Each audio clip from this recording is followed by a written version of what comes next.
துலாம் ராசி அன்பர்களே, துலா ராசியை பொறுத்தவரை இந்த 2026ஆம் ஆண்டு மிக சிறப்பாக இருக்கிறது. 2026 குரு பகவான் 9ஆம் இடத்துலேருந்து 10ஆம் இடத்தை நோக்கி நகர்கிறார் மே மாதத்தில். அதே சமயத்தில் சனி பகவான் 5ஆம் இடத்துலேருந்து 6ஆம் இடத்தை நோக்கி நகரும்போது கடன் பெற்றாவது தொழிலை விரிவாக்கம் செய்வது, தொழில் சார்ந்த கடன், வீடு கட்டுவது, மண்மனை வாங்குவது, சொத்து பிரச்சனை தீர்ப்பது, வழக்கில் வெற்றி பெறுவது என்று உங்களுடைய வாழ்க்கையின் அடுத்த கட்டத்திற்கு செல்லக்கூடிய ஒரு அற்புதமான நாட்கள் தொடங்கும் ஆண்டு 2026 பொறுத்தவரை துலா ராசிக்கு 6ஆம் இடம் என்பது தொழிலே இல்லாதவர்கள் கூட தொழில் அமைச்சு கொடுத்துரும். ஆனால் அதுக்கான அலைச்சலும் இருக்கும், அதுக்கான உழைப்பு இருக்கணும், அதுக்கான பயிற்சி, அதற்கான முன்னேற்பாடு, உங்களை நீங்கள் தயார்படுத்திக் கொள்ளணும். ஒரு வேலை அதுக்காக நீங்கள் முயற்சி பண்ணால் கண்டிப்பாக வேலை. ரொம்ப நாளாக நான் திறன் தேர்வுக்கு தயாராகிறேன், ஆனால் திறன் தேர்வில் நான் 1 மார்க்கில் ஃபெயில் ஆகிடுறேன், எக்ஸாமினேஷனில் போயிடுது, ரயில்வேல எழுதுகிறேன், யூபிஎஸ்சி எழுதுகிறேன், டிஎன்பிஎஸ்சி எழுதுகிறேன், 1 மார்க்கில் போயிடுது, அரை மார்க்கில் போயிடுது என்று புலம்பிக் கொண்டு இருக்கக்கூடிய துலாம் ராசி என்பவர்களுக்கு வேலை வாய்ப்பு கைகூடக்கூடிய ஒரு அற்புதமான ஆண்டு 1. 2வது, துலா ராசியாக இருந்து குரூப் 1 தேர்வு, ஐஏஎஸ், ஐபிஎஸ் இந்த எக்ஸாம்லாம் எழுதுகிறாங்கன்னா வேலை வாய்ப்பு கைகூடக்கூடிய ஒரு அற்புதமான ஆண்டு. ஏன்னா உங்கள் ராசியின் உச்சாதிபதியாக இருக்கக்கூடிய சனி பகவான் குருமனை ஏறி அமரக்கூடிய ஒரு அற்புதமான காலம்.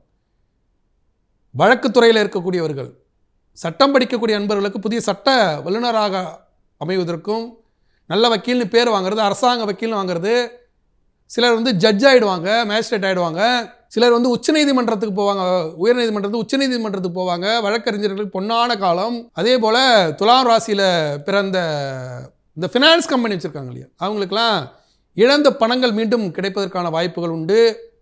பணம்லாம் வசூலாகிடும், அதுக்கான போராட்டம். கடந்த ஆண்டில் இருந்தது உழைத்தாலும் அதற்கான வருமானம் கிடைக்கல, உழைக்காத சில விஷயங்கள் வருமானமாக வந்திருக்கும். இந்த ஆண்டு உழைப்புக்கேற்ற வருமானம், போன ஆண்டுக்கு இந்த ஆண்டுக்குள்ள வித்தியாசத்தை நீங்கள் தெளிவாக புரிந்து கொள்ளணும். போன ஆண்டு உழைப்புக்கான வருமானம் இல்லை, ஆனால் வேறு வருமானம் வந்துச்சு, பழைய பணம் வரல, புது வருமானம் இருந்துச்சு. இந்த ஆண்டு பழைய பணம் வரும், புதிய வருமானம் வரும், ஆனால் உழைப்புக்கான வருமானம் வரும். உங்களை நீங்கள் அர்ப்பணிக்கணும், உங்களுக்கு உழைப்பை அதிகமாக செலுத்தினீங்கன்னா இந்த ஆண்டு அற்புதமான ஆண்டு. திருமணம் நடைபெறாதவர்களுக்கு இப்போ திருமணம் போன வருஷம் பார்த்திங்கன்னா ஒரு இடத்துல பொண்ணு தரேன்னு சொல்லியிருப்பாங்க, அப்புறம் ஏதோ ஒரு காரணங்களால் தடைப்பட்டு போயிருக்கலாம். இப்போ வேற ஒரு இடத்துல முயற்சி பண்ணிங்கன்னா கண்டிப்பாக திருமணம் கைகூடிவிடும், உங்களுடைய திறமைகள் வெளிப்படும். அதே சமயத்தில் உழைப்பு அதிகமாக போடணும். ஏன்னா காலகாலத்தில் பிள்ளைகளுக்கு திருமணம், இந்த நாகதோஷத்தில் உள்ளவர்கள் கூட தெளிவாக ஒரு விஷயத்தை நீங்கள் புரிந்து கொள்ளுங்கள். நாகதோஷம் 2 தாரம் 33 தான் நடக்கணும், 35 நடக்கணும்னு பிள்ளைகளுடைய திருமணத்தை தள்ளி வைக்காதீர்கள். காலத்தே பயிர் செய் என்று சொல்வதற்கிணங்க காலத்தே பயிர் செய்யணும். அப்போ ஒரு நாகதோஷமான ஆண் இருந்தால் நாகதோஷமான பெண் கண்டிப்பாக இருப்பாள். அதை தேடி கண்டுபிடித்து அவர்களை திருமணத்தில் சேர்த்து வைப்பது பெற்றோருடைய கடமை. ஒரு நாகதோஷமான பெண் இருந்தால் அதுக்கு நாகதோஷமான ஆண் கண்டிப்பாக இருப்பான். அதை தேடி கண்டுபிடித்து அந்த இளம் வயதிலேயே, ஒரு ஆண்னா 27 வயசுக்குள்ளே திருமணம், ஒரு பெண்ணுனா 21, 23, அதிக மேலே போகக்கூடாது. ஒரு ஆணுக்கு பெண்ணுக்கான திருமண வித்தியாசம் என்பது 3 ஆண்டிலிருந்து 7 ஆண்டுகளுக்கு 7 ஆண்டுகளுக்குள்ளே இருக்கணும். 3 to 7 தான், 7க்கு மிகாமல், 7க்கு அதிகமாக இருக்கவே கூடாது. 7 தான் எல்லாத்தையும் பிரிக்கணும். அதான் 7 மாதத்தில் வளகாப்புறது, 7 வயசு வரலையும் பாலாதிச தோஷம், 7 14 வயசுக்கு வர்றது, இது எல்லாமே 7 வரும். அதே மாதிரி 7 வயசு வித்தியாசம், 3லேருந்து 7 வயசுக்குள்ளே தான் இருக்கணும் அந்த வித்தியாசம். அப்போ தான் அவங்களுக்குள்ள குடும்ப வாழ்க்கையானது சிறப்பாக இருக்கும். இந்த துலா ராசியை பொறுத்தவரை திருமணமே நடைபெறாத துலாம் ராசி அன்பர்கள் கூட திருமணம் நடைபெறக்கூடிய அற்புதமான காலம். தேடணும், பெற்றோர்கள் பிள்ளைகளுக்கு திருமணத்துக்கு தேடணும். அதுமாரி வேலைக்கு செல்லக்கூடியவர்கள் வேலையை தேடணும். தேடல் இருந்தால் துலாம் ராசி அன்பர்களுக்கு இந்த ஆண்டு அற்புதமான ஆண்டு.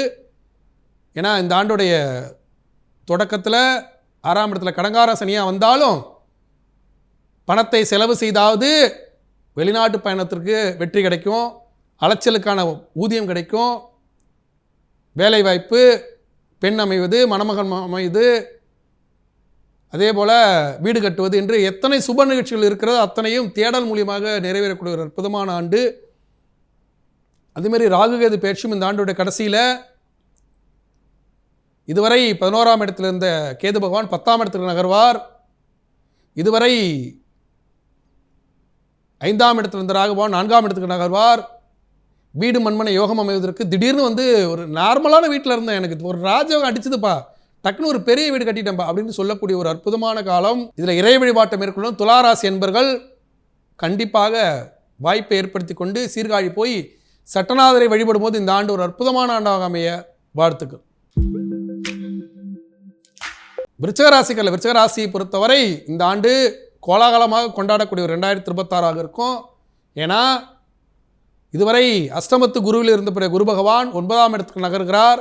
ஆன்மீக பயணம் மேற்கொள்ளலாம். ஆரம்ப காலகட்டத்தில் சில சிரமங்களை சந்தித்தாலும் இந்த ஆண்டுடைய தொடக்கத்தில் அதுக்கப்புறம் பார்த்திங்கன்னா, ஏன்னா தொடக்கமே உங்களுக்கு பார்த்திங்கன்னா 7ஆம் இடத்துல தான் ஆண்டே பிறக்கிறது. திருமணம் கைகூடாத விருச்சிகராசி அன்பர்களுக்கு திருமணம் கைகூடும், புதிய வேலை வாய்ப்பு கிடைக்கும். இதுவரை 4ஆம் இடத்துல இருந்த சனி பகவான் 5ஆம் இடத்தை நோக்கி நகரும்போது புதிய தொழில் வாய்ப்பு, வேலை வாய்ப்பு, ஆண் பிள்ளைகள் வேண்டக்கூடியவர்களுக்கு ஆண் பிள்ளை, பெண் பிள்ளை வேண்டக்கூடியவர்களுக்கு பெண் பிள்ளை, ஆசைகள் நிறைவேறும் ஆண்டு பொதுவாக நீ குறிச்சுக்கணும். அதே போல் சனி பகவான் 5ஆம் இடத்துல, குரு பகவான் 9ஆம் இடத்துல, எவ்வளோ பெரிய பாக்கியம். பழைய ஆண்டுடைய கஷ்டம் ஒன்றுமே இந்த ஆண்டில் இல்லை. அதே போல் இந்த ராகு கேதுவுமே பார்த்திங்கன்னா 4ஆம் இடத்துல இருந்த ராகு பகவான் இந்த ஆண்டுடைய கடைசியில் 3ஆம் இடத்துலையும், அதே போல் கேது பகவானும் உங்களுக்கு சாதகமாக இருக்க போகிறார். இது எல்லாம் சேர்ந்து மிகப்பெரிய வாழ்க்கையை ஏற்படுத்தி கொடுக்குறார். அற்புதமான ஆண்டு விருச்சிக ராசிக்காரர்களுக்கு. பழைய துன்பங்கள்லாம் தொலைச்சி போடுங்க, உட்காந்து யோசிங்க, என்னென்ன தவறு செஞ்சோம், அதெல்லாம் எப்படி திருத்திக்க முடியும், இறை வழிபாட்டை மேற்கொள்ளுங்கள். வரக்கூடிய வாய்ப்பை பயன்படுத்தி உங்களை இன்றைக்கி நெறிப்படுத்திக் கொள்ளுங்கள், உங்களை தயார்படுத்திக் கொள்ளுங்கள். புதிய வேலைவாய்ப்பு, திருமணம், பிள்ளை பேரு, வெளிநாட்டு பயணம், புதிய கம்பெனி வைப்பது, அதிகார பதவி, திறன் தேர்வில் தயாராவது என்று எத்தனை விஷயம் இருக்கோ எத்தனையும் ட்ரை பண்ணலாம். விருச்சிக ராசிக்காரர்களுக்கு அப்படி ஒரு யோகமான காலம். வீடு மண்மனை அமையும், வெளிநாட்டு பயணம், வெளியூர் பயணம், வெளி மொழி பேசக்கூடியவரோட நட்பு. இந்த நேரத்தில் விருச்சிக ராசிக்காரர்கள் இந்த ஆண்டை பொறுத்தவரை அத்தனையும் உங்களுக்கு கிடைக்கும். ஆனால் அதை சரியாக நீங்கள் வழிநடத்தி கிடைக்கக்கூடிய வாய்ப்பை வைத்து ஜொலிக்கணும். கிடைக்கக்கூடிய வாய்ப்பை தவறாக பயன்படுத்தி கொள்ளக்கூடாது. கிடைக்கக்கூடிய வாய்ப்பை பயன்படுத்தி ஜொலிக்கணும். ஜொலிப்பதற்காக விருச்சிக ராசி அன்பர்கள் ஒரு முறையேன்னு பழனிமலை போங்க, பழனிமலையில் தங்கத்தேர் இழுங்க, போகர் பெருமானை வழிபடுங்க. இந்த ஆண்டு அற்புதமான ஆண்டாக அமைவதோடு மட்டுமல்லாமல் ஜொலிக்கும் ஆண்டாக உங்களுக்கு அமைய வாழ்த்துக்கள். தனுசு ராசியை பொறுத்தவரை மிக மிக சிறப்பாக இருக்குது. தனுசு ராசிக்கு இந்த ஆண்டு கடந்த ஆண்டில் 3ஆம் இடத்துல முயற்சி ஸ்தானத்தில் சனி பகவானும் ராகு பகவானும் சேர்ந்து பல்வேறு முயற்சிகளை தடை செய்தார். சிலருக்கு முயற்சியால் பலிதமும் இருந்தது. இந்த ஆண்டை பொறுத்தவரை 4ஆம் இடத்திற்கு சனி பகவான் நகர்கிறார். அதே போல் 7ஆம் இடத்துல இருந்த குரு பகவான் 8ஆம் இடத்தை நோக்கி நகர்வார். இந்த ஆண்டுடைய கடைசியில் ராகு கேது பயிற்சியும் உங்களுக்கு 2ஆம் இடத்தில் ராகுவும், அதே போல் 8ஆம் இடத்துல கேதுவும் அமர்ந்து சில தொல்லைகளை கொடுத்தாலும் மிகப்பெரிய வளர்ச்சிகளை கொடுக்கும் ஒரு அற்புதமான ஆண்டு. 2ஆம் இடத்துல ராகு வர்றது மிகப்பெரிய வளர்ச்சி கொடுக்கும். திடீர் பதவி உயர்வு, திடீர் பண உயர்வு, திடீரென்று மிகப்பெரிய ஏற்றம், பொருளாதார நெருக்கடியிலிருந்து மாற்றம், புதிய பொருளாதார முயற்சி, புதிய வளர்ச்சி, புதிய தொழில் அமைவது, வீடு கட்டுவது, வியாபார பெருக்கம், பண நஷ்டத்திலிருந்து விடுபடுவது. கடந்த ஆண்டில் ஏற்பட்ட எந்த துன்பமும் இந்த ஆண்டு இருக்காது. அப்படியே வாழ்க்கையை புரட்டி போடக்கூடிய ஒரு அற்புதமான ஆண்டு 2026 தனுசு ராசிக்காரர்களுக்கு. வரக்கூடிய வாய்ப்பை சரியாக பயன்படுத்திக்கணும். இந்த ஆண்டை பொறுத்தவரை தனுசு ராசிக்காரர்கள் ஒரு முறையேனும் ராமேஸ்வரம் சென்று ராமநாத சுவாமியை வழிபட்டு அங்கே ஜீவசமாதியாக இருக்கக்கூடிய பதஞ்சலி முனிவரை வழிபடும் போது பழைய துன்பமெல்லாம் தொலைந்து ராமநாத சுவாமி, பர்வதவர்த்தினி, பதஞ்சலி முனிவருடைய அருளாசியால் மிகப்பெரிய வளர்ச்சிக்கு செல்லக்கூடிய ஒரு அற்புதமான ஆண்டாக அமைய வாழ்த்துக்கள். மகர ராசியை பொறுத்தவரை இந்த ஆண்டு ஒரு அற்புதமான ஆண்டு. 7.5 ஆண்டு காலம் நீங்கள் பட்ட அத்தனை துன்பங்களுக்கும் விடுதலை கிடைக்கக்கூடிய ஒரு அற்புதமான காலம். ஏன்னா குரு பகவான் சாதகமாக 5ஆம் இடத்தை நோக்கி நகர்கிறார். இந்த ஆண்டு மகர ராசிக்காரர்களுக்கு 7.5 சனியானது நிறைவு பெறுகிறது. ஒரு அற்புதமான ஆண்டு. மார்ச் மாதம் 6ஆம் தேதி 7.5 சனி நிறைவு பெறுகிறது. அதே போல் இந்த ஆண்டு பிறக்கும் போதே 5ஆம் இடத்துல தான் பிறக்கிறார். ஒரு ராசிக்கு 5ல் தான் இந்த ஆண்டே பிறக்கிறது. அதே மாதிரி குரு பகவானும் உங்களுக்கு பார்த்திங்கன்னா ராசிக்கு 7ஆம் இடத்துல குரு பகவான் அமர்கிறார். திருமணம் கைகூடும், வேலைவாய்ப்பு, வெளிநாட்டு பயணம், 7.5 சனியில் எதெல்லாம் உங்கள்கிட்ட இருந்து போச்சோ அதெல்லாம் மீண்டும் கிடைப்பதற்கான வாய்ப்பு அமையும்.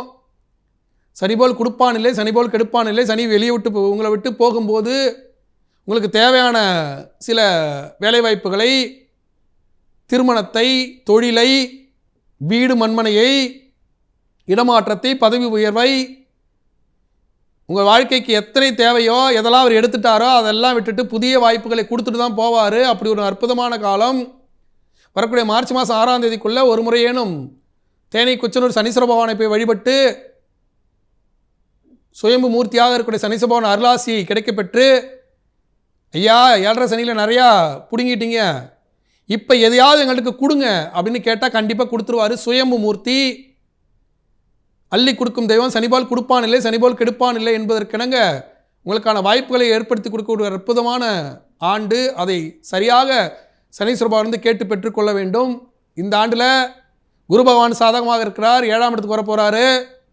அதேமாரி ராகுகேது பயிற்சியுமே பார்த்திங்கன்னா உங்களுக்கு இந்த ஆண்டுடைய கடைசியில் ஜென்மத்திலையும் 7லையும் அமர்ந்தாலும் மிகப்பெரிய துன்பத்தில் ஒன்றும் தந்துவிட மாட்டார்கள், பயப்பட வேண்டாம். 7.5 சனியில் நிறையா அவங்கள விட்டு போனாலும் உறவுகளில் சில சிக்கல்களை ஏற்படுத்தினாலும் ஒன்றும் பெரிய பிரச்சனை இல்லை. இந்த ஆண்டை பொறுத்தவரை கோல்டன் இயர்னு சொல்ல முடியும். 7.5 சனி நிறைவு பெறும்போது இந்த ஆண்டு தொடக்கத்திலேயே கண்டிப்பாக தேனி குச்சனூர் சனீஸ்வர பகவானை வழிபட்டு விட்டு வரும்போது மதுரை போய், இல்லை திண்டுக்கல்லில் திண்டுக்கல் பழனி முருகப்பெருமானை வழிபடலாம், இல்லை மதுரை போய் மீனாட்சியை வழிபட்டு வரலாம். இப்படியாக தேனி குச்சனூர் சனீஸ்வர பகவானை வழிபடக்கூடிய ஒரு அற்புதமான காலம், 7.5 சனி நிறைவேறக்கூடிய ஒரு அற்புதமான காலம். இந்த ஆண்டு அப்படி ஒரு கோல்டன் இயர்ஸ் யாருக்குன்னா மகர ராசிக்காரர்களுக்கு.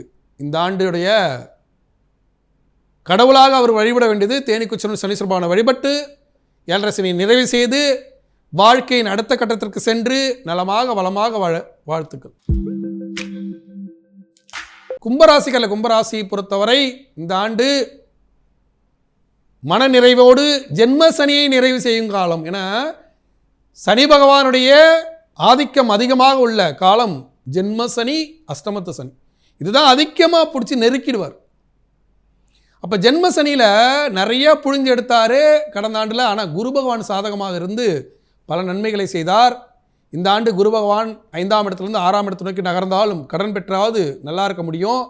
பாத சனி, லாப சனி. 2ஆம் இடத்துக்கு சனி பகவான் மார்ச் மாதம் 6ஆம் தேதி போயிடுவார். பாத சனி, லாப சனி. லாப சனினா எப்படின்னா, ஒரு கம்பெனியில் எம்டி ஆகிற அளவுக்கே உங்களுக்கு திறமை இருந்தாலும் அந்த கம்பெனியில் ஒரு சாதாரண ஒரு கிளர்க்காகவோ சாதாரண ஒரு அதிகாரியாகவோ உங்களுக்கு போகக்கூடிய வாய்ப்பை கொடுப்பார். கிடைக்கிற வாய்ப்பை தக்க வைத்து கொள்ளும் போது இந்த ஆண்டு ஒரு அற்புதமாக இருக்கும். அடுத்து 2.5 ஆண்டு காலம் இந்த 7.5 சனியை நிறைவு செய்யும் போது மிகப்பெரிய வாய்ப்பை கொடுப்பார், அதிகார பதவிகளை கொடுப்பார். ஏன்னா கௌரவத்துக்கு ஆசைப்படக்கூடிய ராசி கும்பராசி, மரியாதைக்கு ஆசைப்படக்கூடிய ராசி கும்பராசி. அந்த மரியாதையான விஷயங்கள்லாம் நிறைய இழந்தீங்க, இனிமேல் அந்த மரியாதையான விஷயங்கள்லாம் கிடைக்கும். இழந்த மரியாதைகளை மீண்டும் பெறக்கூடிய ஆண்டு இந்த ஆண்டு. பழையபடி ஒரு மாவட்ட கவுன்சிலரோட கிடைக்கல, ஆனால் ஒன்றிய கவுன்சிலராக கிடைக்குது அப்படின்னா அதை ஏற்றுக்குவோம். பதவி, அரசியல் பதவி, அரசியலில் உங்களை பந்தாடி கொண்டு இருந்தவர்கள் கூட உங்களுக்கான பரிவை காட்டக்கூடிய ஒரு அற்புதமான ஆண்டு இந்த ஆண்டு. புதிய பதவிகள் கிடைக்கும், புதிய அதிகார பதவிகள் கிடைக்கும், புதிய வேலை வாய்ப்பு, புதிய தொழில் வாய்ப்பு, திருமணம் கைகூடாதவருக்கு திருமணம் நடைபெறும். நினச்ச பொண்ணை அடைய முடியல, கிடைச்ச பொண்ணை ஏற்றுக்கோங்க. காதல் கைகூடுன்னு வருத்தப்படக்கூடாது. அதே சமயத்தில் வரக்கூடிய கணவனை மனைவியை ஏற்றுக்கொண்டு வாழ்க்கையை தொடங்கக்கூடிய காலம், பிள்ளை பேர் கிடைக்கக்கூடிய காலம். ஒரு சிலருக்கு ஆண் குழந்தை கேட்டால் பெண் குழந்தை பிறக்கும், பெண் குழந்தை கேட்டால் ஆண் குழந்தை பிறக்கும். கிடைக்கக்கூடிய பெண் குழந்தையை ஏற்றுக்கொள்ளுங்கள், வருங்காலத்தில் நீங்கள் கிடைத்ததெல்லாம் கிடைக்கும். ஏன்னா ஜென்ம சனி முடிஞ்சு பாத சனி நகர்றார். வேலை வாய்ப்பில், தொழிலில் எல்லாத்துலேயும் முன்னேற்றம் கிடைக்கக்கூடிய காலம். கிடைத்தது ஏற்றுக்கொள்ளும் காலம், ஆசைப்படுவது கிடைக்கவில்லை என்றால். இதுதான் நீங்கள் புரிந்து கொள்ளணும் கும்பராசிக்காரர்கள். இந்த ஆண்டை பொறுத்தவரை கும்பராசிக்காரர்கள் ஒரு முறையேனும் வாய்ப்புள்ளவர்கள் கண்டிப்பாக திருப்பதி போங்க. கொங்கணவர் அப்படின்னு சொல்லக்கூடிய மகான் அருளாசி பெறக்கூடிய மலை திருப்பதி மலை. ஏன்னா இந்த ஆண்டுடைய இறுதியில் ஜென்மத்தில் இருக்கிற ராகு பகவானும் 7ஆம் இடத்துல இருக்கிற கேது பகவானும் பயிற்சியாகி 12ஆம் இடத்துலையும் 6ஆம் இடத்துலையும் போய் அமரக்கூடிய காலம். அதனால் காலாஸ்திரி, திருப்பதி, திருத்தணி இப்படி ஒரு பயணமாக போயிட்டு வந்தீங்கன்னா இந்த ஆண்டு ஒரு அற்புதமான ஆண்டு. ஆன்மீக பயணத்தின் மூலியமாக அரசாட்சியை பிடிக்கக்கூடிய ஒரு அற்புதமான ஆண்டாக அமைய வாழ்த்துக்கள். மீனராசி அன்பர்களை, மீனராசியை பொறுத்தவரை இந்த ஆண்டு ஒரு அற்புதமான ஆண்டு தான் சொல்ல முடியும். ஜென்ம சனி வரப்போகுது, எப்படி அற்புதமான ஆண்டு சொல்கிறீங்க அப்படின்னு கேள்வி கேட்கக்கூடிய அன்பர்களுக்கு இந்த ஆண்டை பொறுத்தவரை இதுவரை 4ஆம் இடத்தில் இருந்த குரு பகவான் 5ஆம் இடத்தில் நகர்கிறார். அது மிகப்பெரிய வாய்ப்பு. எத்தனை ஜென்ம சனி இருந்தாலும் உங்களால் பண விஷயத்தில், வருமான விஷயத்தில் சமாளித்திட முடியும். 5லேருந்து 6க்கு போவார், 6லேருந்து 5க்கு வருவார். ஆனால் வருமானம் இருக்கும். அப்புறம் வருமானத்தின் மூலியமாக கடன் வரும், திருப்பி வருமானத்தை வரும். அப்போ அந்த கடனை அடைச்சிக்க முடியும். அப்புறம் எத்தனை பிரச்சனை வந்தாலும் சமாளித்து கொள்ள முடியும். ஜென்ம சனியால் வரக்கூடிய பிரச்சனைகளை குருபகவான் கொடுக்கக்கூடிய யோகத்தால் சமாளித்து கொள்ளக்கூடிய முடியும். அப்படி ஒரு அற்புதமான ஆண்டு. அதே சமயத்தில் இந்த ராகுகேது பயிற்சி என்பது உங்களுக்கு 12ஆம் இடத்தில் இருந்த ராகு பகவான் 11ஆம் இடத்துக்கு நோக்கி நகர்வார் இந்த ஆண்டோட கடைசியில்.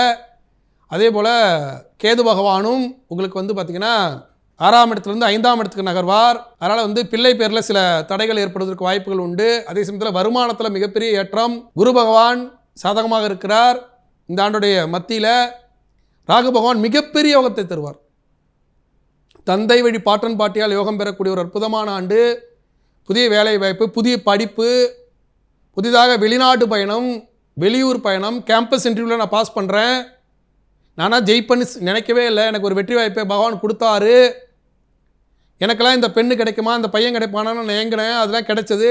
காதல் சக்ஸஸ் ஆகிடும் சிலருக்கு. காதலே அரேஞ்சு மேரேஜ், காதல் திருமணம் நிச்சயிக்கப்பட்ட திருமணமாக மாறக்கூடிய காலம்.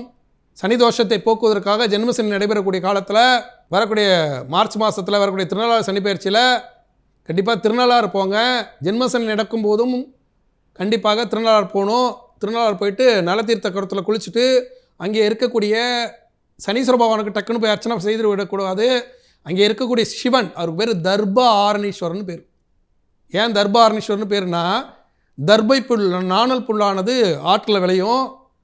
ஆற்றுல வெள்ளம் வரும்போது, தண்ணி வரும்போது அந்த நாணல் புல் அழியாது, வளைஞ்சி நெளிஞ்சி வெள்ளம் அடிந்த பிறகு மீண்டும் நிமிர்ந்து நிற்கும். அதே போல் சனி பகவான் கொடுக்கக்கூடிய தர்ம கர்ம கணக்கின்படி கொடுக்கக்கூடிய தொல்லைகளிலிருந்து நம்மளை காத்து ரட்சித்து மீண்டும் நம்மளை நிலைநிறுத்தக்கூடிய கடவுள். அப்படிங்கிறதால தான் அவருக்கு பேர் தர்ப ஆரணீஸ்வரன் பேர். அந்த தர்ப ஆரணீஸ்வரர் அர்ச்சனை பண்ணிட்டு அதுக்கப்புறம் சனி பகவானுக்கு எல் தீபம் போட்டு வணங்கிட்டு வரும்போது, திருநள்ளாறுலேருந்து வரும்போது திருவாரூர் போய் தியாகராஜரை வழிபடலாம், குரு தட்சிணாமூர்த்தியை வழிபடலாம், இல்லைனா மாயவரத்தில் இருக்கிற மேதா தட்சிணாமூர்த்தியை வழிபடலாம். ஏதாவது ஒரு குரு ஸ்தலத்திற்கு சென்று குரு பகவானை வழிபட்டு விட்டு வந்தால் இந்த ஆண்டு அற்புதமான ஆண்டாக இருக்கும். குரு பகவான் கொடுக்கக்கூடிய யோகத்தை பெற்று, சனி பகவான் கொடுக்கக்கூடிய தொல்லையிலிருந்து விடுபட்டு, ராகு பகவான் கொடுக்கக்கூடிய யோகத்தை பெற்று மிகப்பெரிய வளர்ச்சிக்கு செல்லக்கூடிய ஆண்டாக அமைய வாழ்த்துக்கள். இதுவரை இந்த 2026 தமிழ் புத்தாண்டு 2026 ஆங்கில புத்தாண்டு பலன்களை பார்த்தோம். இந்த ஆங்கில புத்தாண்டில் நம்ம தெரிந்து கொள்ள வேண்டிய விஷயம் என்னென்னா, ஆண்டு கிரகங்கள் யாருக்கெல்லாம் சாதகமாக இருக்கிறதோ அவர்களுக்கெல்லாம் மாத கிரகங்கள் சில சாதகமாக இருக்காது. ஆண்டு கிரகங்கள் யாருக்கெல்லாம் சாதகமாக இல்லையோ, சனி பகவான் சாதகமாக இல்லை, குரு பகவான் சாதகமாக இல்லை, ராகு கேது சாதகமாக இல்லை, அவர்களுக்கெல்லாம் மாத கிரகங்கள் சாதகமாக இருக்கும். அதனால தான் இறைவன் யாரையும் கெடுப்பதும் இல்லை. அதே சமயத்தில் அவர்களுக்கான கர்ம கணக்கையிலிருந்து அவர்களை விட்டு விடுவதும் இல்லை. அப்போ இன்ப துன்பங்கள் கலந்தது தான் வாழ்க்கை. அப்போ நாம் என்ன பண்ணணும்னா, இன்பம் வருவதற்கும் துன்பம் நீங்குவதற்கும் இறை வழிபாட்டை மேற்கொள்ள, அதுக்கு தான் கோயில் குளம் இருக்கிறது. அப்போ அதிகமாக ஆன்மீக ஸ்தலம்லாம் சென்று உங்களுக்கான இறை வழிபாட்டை மேற்கொண்டு வரக்கூடிய துன்பங்களை தொலைத்து இன்பங்களை பெருக்கிக் கொள்ள வேண்டும். அதற்கு ஒரு துணையாக, வழிகாட்டியாக இந்த ஜோதிட குறிப்புகளை, ஜோதிட பலன்களை எடுத்துக்கொள்ள வேண்டும். இது கோச்சார பலன். இந்த கோச்சார பலன்களை ஜனஜாதக பலன்களோடு பொருத்தி பார்த்து வாழ்க்கையில் வரக்கூடிய இன்ப துன்பங்களை அலசி ஆராய்ந்து வாழ்க்கையில் மிகப்பெரிய வெற்றிகளை சாதித்து இந்த ஆண்டு 2026 ஆங்கில புத்தாண்டை மிக சிறப்பாக அனைவரும் அமைத்து கொண்டு நலமாக வளமாக வாழ வாழ்த்துக்கள். மீண்டும் ஒரு முறை அனைவருக்கும் ஆங்கில புத்தாண்டு நல்வாழ்த்துக்கள்.